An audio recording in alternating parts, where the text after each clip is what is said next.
umaga po sa ating lahat. Kamusta po tayo? So, tayo po ay nasa ikatlong Wednesday po na sabi mo nga po magkakaroon po tayo ng yung Wednesday, magkakaroon po tayo ng short pero encouraging message na alam ko po na ito po binigay at patuloy na binibigay ng Panginoon sa bawat isa sa atin. So, salamat po sa Panginoon at tayo po ay nasa kalagitnaan naman po ng linggong ito at di magtatagal darating naman po yung araw ng linggo. Pero natutuwa po ako dahil every Wednesday po tayo po ay nakakapakinig ng salita ng Panginoon. And dalangin ko not only Wednesday and not only on Sunday but even sana everyday po ay nag-aaral din po tayo at nakikinig po ng mensahe ng ating Panginoon.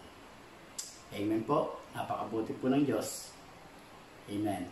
So this time po, pag-usapan po natin ito. Ngayon pinadako po kayo sa isang pag-aaral. Ito po patungkol po sa isang iglesia po doon sa Pahayag. Yung pong iglesia ng Philadelphia. Sabi nga natin may 7 iglesia po doon, 7 churches. Pero this time po, may mga katangian po yung bawat church na nabanggit po doon sa aklat po ng Pahayag. At this time po, pag-usapan po natin ito po iglesia po o church po ng Philadelphia. Na kung saan, sabi nga rito, no? Ang church daw po ng Philadelphia ay isang church na napaka-faithful. O tinatawag natin faithful church. Meaning, sila tapat. Pero sabi nga natin, bagamat ikaw ay tapat, bagamat ang iglesia ito ay may katapatan o tapat sila, hindi naman po ibig sabihin yung katapatan nila na ito ay talaga namang ang bawat ay nagpo-produce ito ng maganda o nagiging beneficial to sa mga miyembro. Parang ganito lang po yan Kahit na anong tapat po natin, di ba kung minsan po sa pagiging faithful po natin, nakukuha pa rin po na tayo ay lokohin ng ating partner. Let's say, ikaw ay faithful sa iyong asawa, sa iyong boyfriend, sa iyong girlfriend, but then kahit na ikaw po ay faithful, ikaw ay tapat, dumating pa rin po sa punto na ikaw ay nakaranas o ikaw ay naloloko pa rin. So it means hindi pa rin po siya beneficial po. But then, okay lang po yun.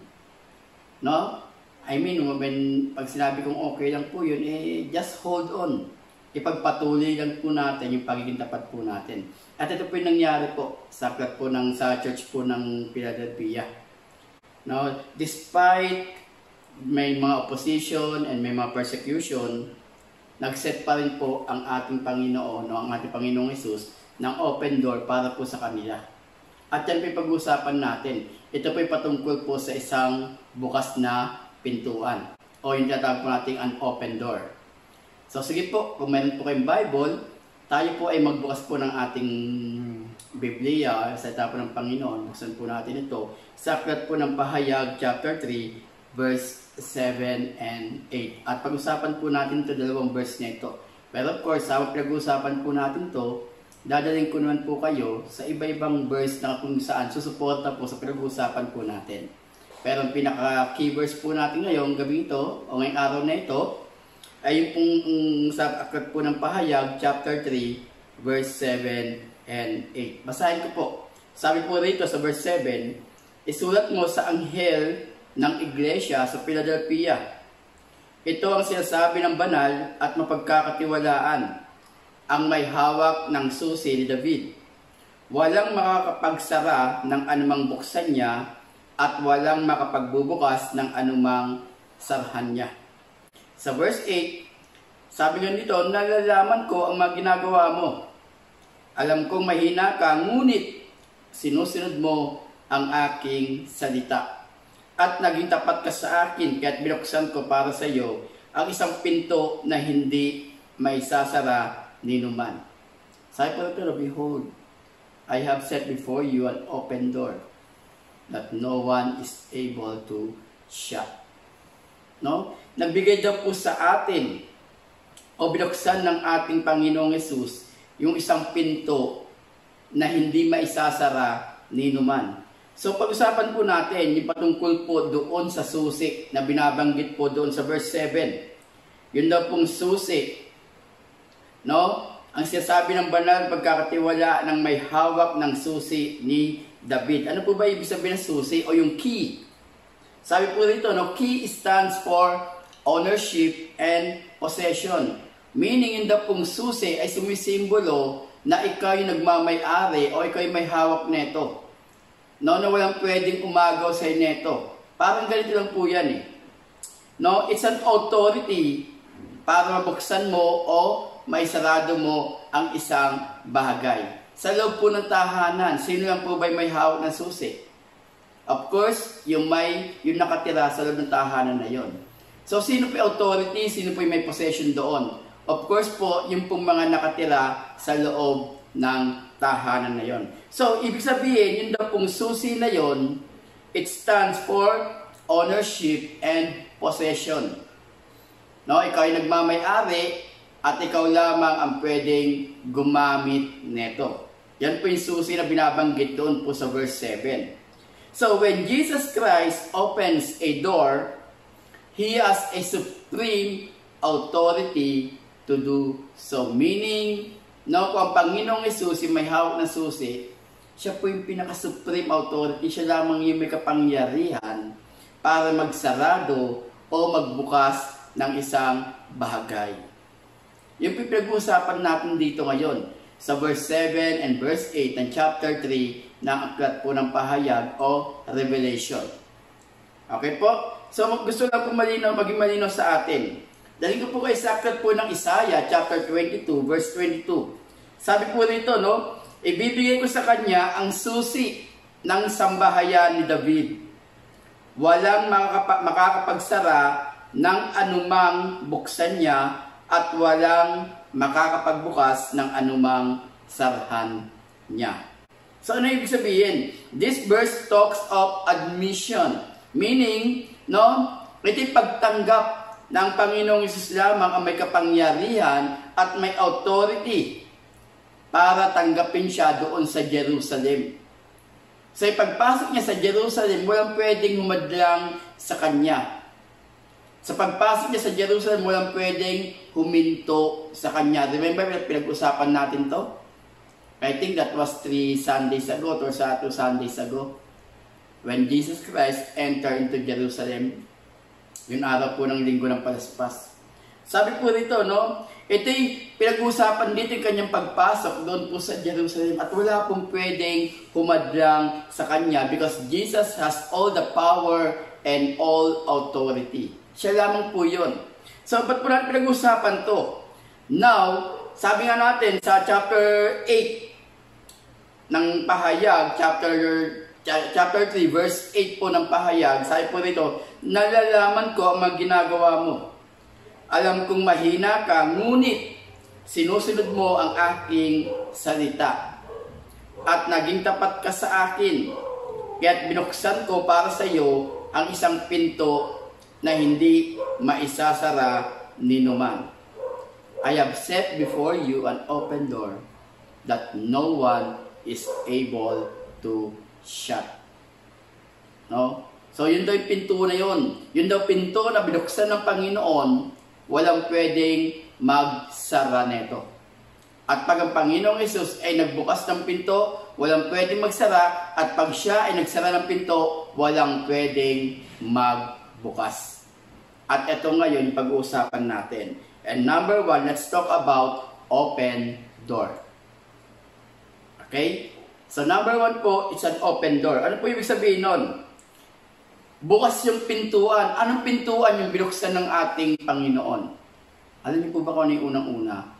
It's the salvation of all. Yun daw pong kaligtasan para sa lahat. At alam niyo po, ang kaligtasan nito ay ibinigay ng Diyos sa atin, ibinigay ng ating Ama para po sa ikaliligtas ng bawat isa. Meaning to say, ang ating Ama o ating Diyos, ibinigay niya ang kanyang bugtong na anak. This is now an open door for all of us para tanggapin natin ang kaligtasan na ibinibigay sa atin. At kahit na anong gawin ng kaaway, hindi niya kaya isarado ang bagay na ito.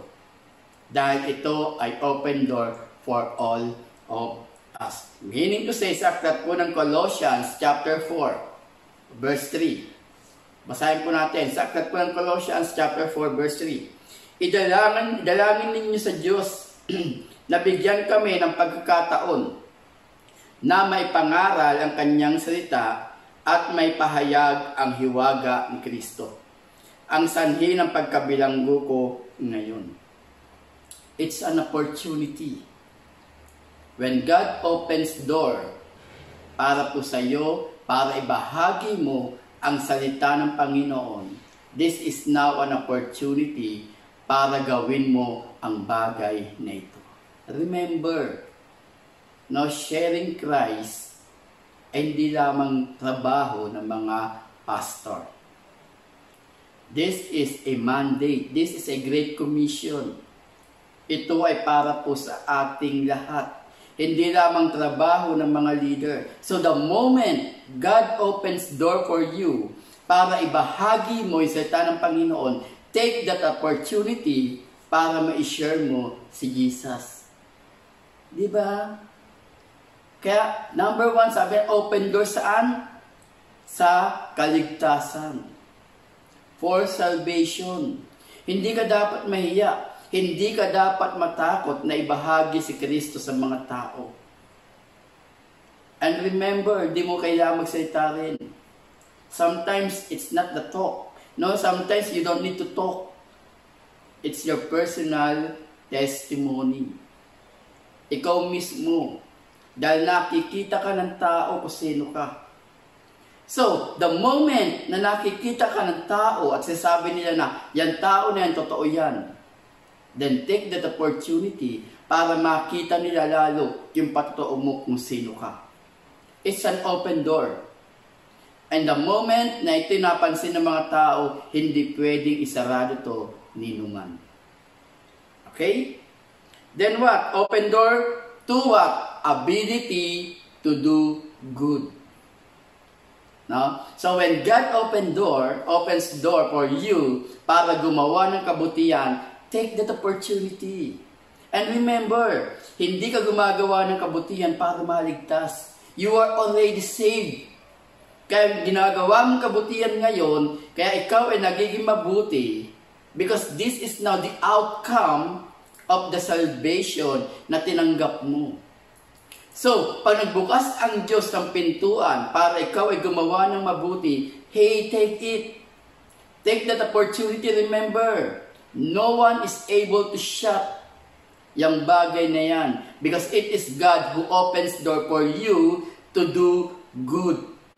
Kaya nga sabi nga dito sa unang Korinto, chapter 16, verse 8 and 9. Titigil ako sa Efeso hanggang sa araw ng Pentecoste. Sabi ni Pablo, dahil may magandang pagkakataon dito para sa paglilingkod kahit na maraming humahadlang. See? Nakita niya yung magandang opportunity na yon, kaya siya ngayon ay huminto muna doon sa Efeso. Doon sa church ng Efeso. Bakit? Kasi may nakita siya magandang pagkakataon doon. Bago siya tumula papuntang Troas.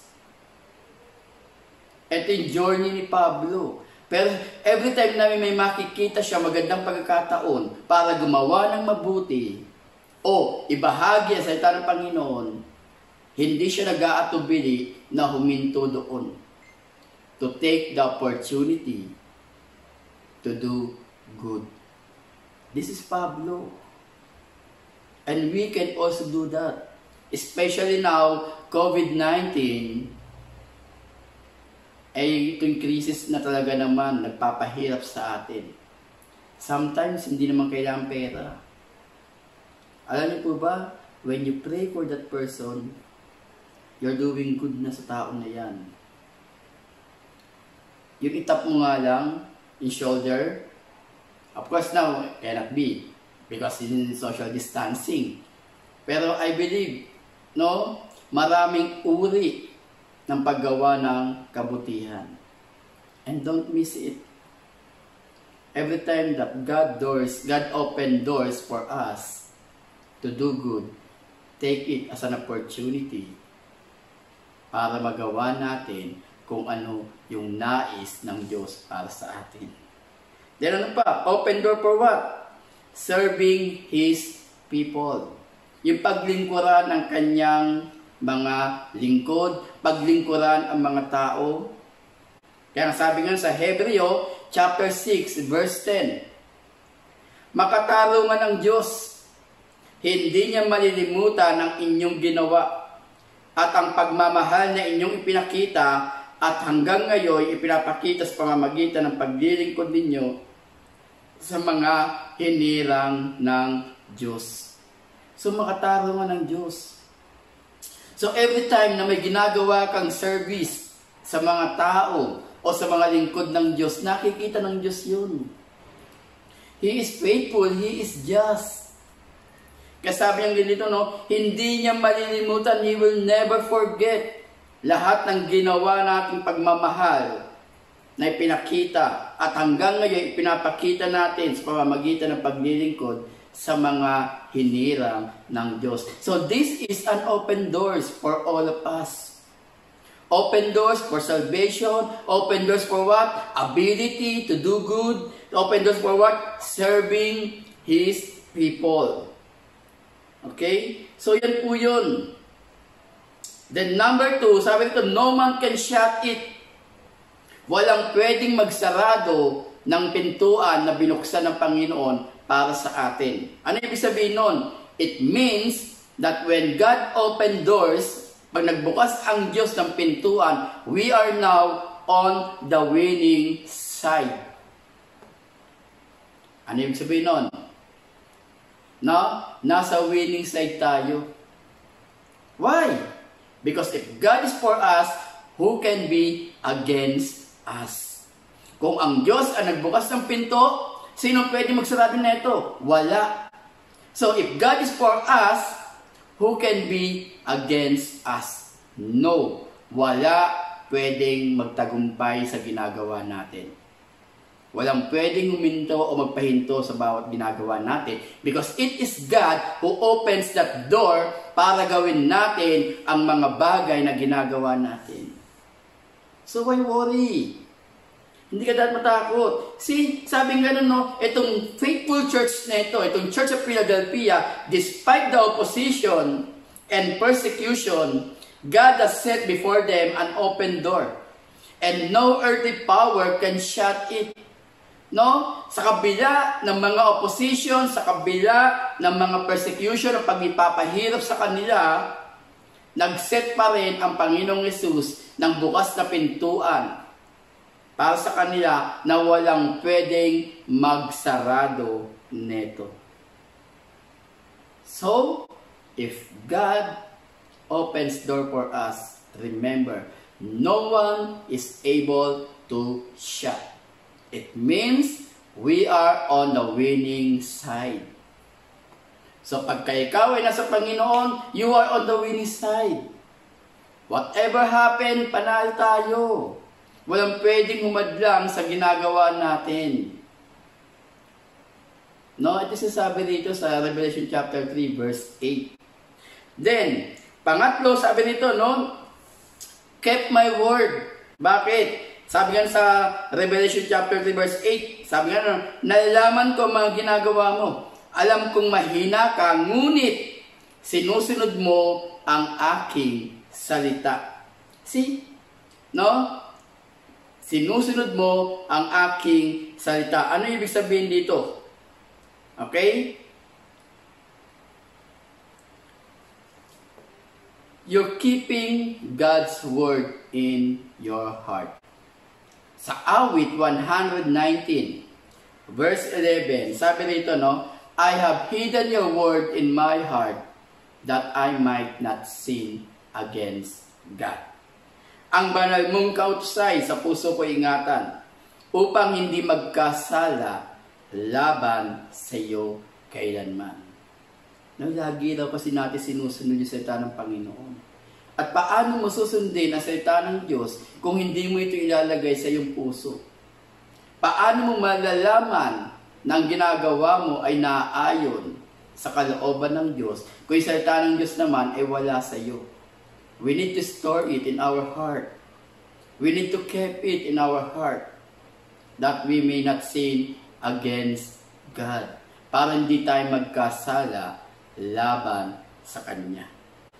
Okay? Then number 4, not denied my name. Ano ibig sabihin? Hindi natin dinideny ang Kanyang pangalan. O hindi natin binibigyan ng kahihiyan ang pangalan ng Diyos. Kaya nga faithful Kasi sinusunod mo ang Kanyang utos at hindi mo binibigyan ng kahihiyan ang Kanyang pangalan. Meaning to say, ang bawat ginagawa natin ay mga bagay na magbibigay kaluguran sa ating Diyos. That's why this Philadelphia, itong church na ito, ay tinawag na faithful church.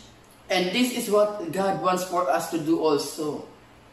To keep His word and not deny His name. Ano yung sabihin? Tingnan natin. Sa aklat po ng Mateo chapter 7, verse 22 and 23, malinaw po, sa araw ng paghuhukom, marami ang magsasabi sa akin, Panginoon, hindi po ba kami ay nagpahayag ng mensahe mula sa Diyos?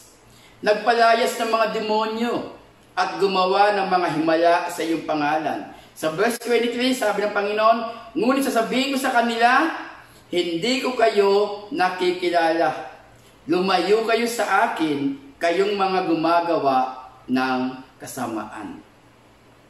Tingnan po natin, Then sabi sa Mateo chapter 10, verse 33, ngunit ang sinumang ikahiya ako sa harap ng mga tao, ay ipapahiya ko rin sa harap ng aking amang nasa langit. Ano ibig sabihin? Pag tayo po gumagawa ng mga bagay na hindi nakalulugod sa ating Diyos o pinahiya natin ang pangalan ng ating Panginoong Hesus, tayo rin daw ay ikakahiya niya, papahiya niya sa harap ng Kanyang amang nasa langit. Tingnan pa natin ito, makita ka natin, Sa 2 Timothy chapter 2, verse 12. Kung tayo nagtitiis ng hirap sa mundong ito, maghahari din tayong kapiling niya. Kapag siya'y ating ikinahiya, ikakahiya rin niya tayo. Ano yung sinabi ni Pablo? Nakuha po natin. The reason bakit tinawag na faithful church ang Philadelphia, dahil ginagawa nila yung kalooban ng Diyos sa kabila ng persecution, sa kabila ng pagpapahirap, sa kabila ng napakaraming opposition, ginagawa pa rin nila yung dapat nilang gawin na magbibigay kaluguran sa ating Diyos. At ang maganda rito, hindi nila ikinakahiya ang pangalan ng ating Panginoong Hesus. You and I, tayo pong lahat, we don't need, the moment po na may ginawa ka na hindi maganda, the moment na may ginawa ka na hindi nakalulugod sa pangalan ng ating Diyos, ikinakahiya po natin ang ating Panginoong Hesus. Kaya nga totoo lang po ang remarks po rin sa church po ng Philadelphia. Hold on. Magpatuloy ka lang. Yung ginagawa mo na yan, an open door, there's always an open door, God's always open door for us. Opportunity to share the gospel, opportunity to do good, opportunity to service people. Remember, when God opened doors, no one is able to shut. Walang pwedeng makapagsasarado nito. Even yung earthly power, hindi niya kayang isarado anumang pinto na binuksan ng ating Panginoong Hesus. And we will remain faithful by what? Sa pamamagitan ng pagsunod sa Kanyang salita. Gawin natin ang Kanyang salita. Tuparin natin ang Kanyang utos. Gawin natin yung mga bagay na magbibigay kaluguran sa ating Diyos. See? And never deny His name. Huwag na huwag nating ikakahiya ang pangalan ng ating Panginoong Hesus. Alam niyo po ba sa ng tahanan, pwede mong i-deny ang pangalan ng ating Panginoong Hesus. Wala ka na nga ginagawa, lalo ngayon, di ba? Wala namang pasok, ano ba naman magtrabaho ka sa bahay? Ano ba naman kumilos ka dyan sa bahay? Hindi yun sinasamantala mo. Di ba? Nakahiga ka, nakahilata ka maghapon. Ito na nga opportunity para ikaw ay gumawa na mabuti sa loob ng tahanan. It is an open door. Para naman matulungan mo ang iyong mga magulang sa loob ng tahanan. And yet, maghapon ka pa rin nakahilata dyan. Wala ka nang ginawa. Hindi ka naawa sa iyong mga magulang. Sila pa rin yung naglilinis, sila pa rin yung nag-aayos. Samantalang ito yung open door, ito yung opportunity to do good. Opportunity to share the gospel. Opportunity to show the people na ikaw ay isang Kristiyano. And yet, ayaw pa rin gawin. So, sabi ng Panginoon dito, behold, I have set before you an open door that no one is able to shut. At the end, basahin ko po ulit itong Pahayag chapter 3, verse 7 and 8. Isulat mo sa anghel ng iglesia sa Philadelphia. Ito ang sinasabi ng banal at pagkakatiwalaan.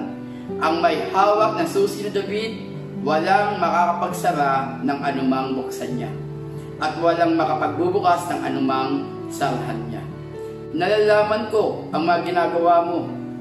Alam kong mahina ka, ngunit sinusunod mo ang aking salita at naging tapat ka sa akin. Kaya't binuksan ko para sa iyo ang isang pinto na hindi maisasara ni numan. I hope this message ay makapagbigay po sa atin ng encouragement para gawin po natin yung mga bagay na ipinapagawa ng ating Panginoon sa atin. Remember, when God's open door, no one is able to shut. Walang pwedeng magsarado nito. And this is the time that God's open doors for all of us to share His gospel, to do good, and to serve His people. This is the time. This COVID-19 crisis is for all of us. Para po sa ating lahat. Para tayo ay kumalaw. Para tayo ay kumilos. Samahan niyo po ako sa panalangin na gagawin po natin. Let's pray for our nation. Let's pray for all our family. Pag-pray po natin. And every Wednesday, we will take this opportunity para sama-sama po nating may panalangin ang ating mahal na gobyerno, ang ating mahal na presidente, ang ating mga pamilya. Samahan niyo po ako sa panalangin na gagawin po natin. Hallelujah. Hallelujah. Panginoon, salamat sa oras nito.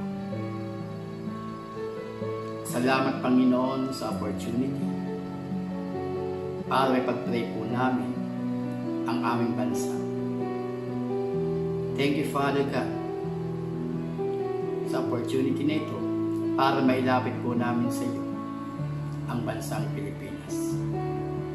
Lord, we pray for our President that today, Panginoon, anuman po, Lord God, ang kanyang ginagawa, anuman po, Panginoon God, yung kanyang mga meetings, o anuman po yung mga plano po nila, we pray, Father God, na sana po ay naroon ka sa kalagitnaan nila.